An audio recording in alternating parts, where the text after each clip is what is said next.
entered the room, I froze in shock at the scene. Moments later, Tony reacted just as I had. I explained that when I arrived, the woman surrounded by a pool of blood was already lying on the bed. We immediately notified the other three. This attic was purchased by the 5 of us together. It served as our secret hideout for activities we didn't want our wives to know about. Because there were no hotel records, our marriages remained perfectly secure. Ironically, the keys were first distributed at George's wedding, just steps away from our unsuspecting wives. Back then, we schemed about spending wild nights in the loft. Carter initially refused, but eventually joined in. At the wedding, he met a beautiful woman and became the first to use the loft for our games. Listen, do you want maybe get a cup of coffee?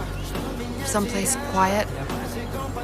Private? But when Carter arrived at the scene, he said nothing. He immediately thought of his brother George, the one obsessed with risk and adventure. Then, Chris entered. He was the 4th to arrive, the youngest among us. Chris retained a measure of rationality. He turned the woman's body over to see her face. But when he lifted the pillow, he discovered a line of scribbled English words on the bed. None of us understood what it meant. Finally, George arrived. He was the most suspicious among us. But upon seeing the body, he swore he'd been with his wife all day. We didn't believe him, for there were no signs of forced entry, and the door could only be opened with our key. That meant the killer was one of us. 5, yet no one confessed. We suspected each other of being the murderer, so who was the real killer?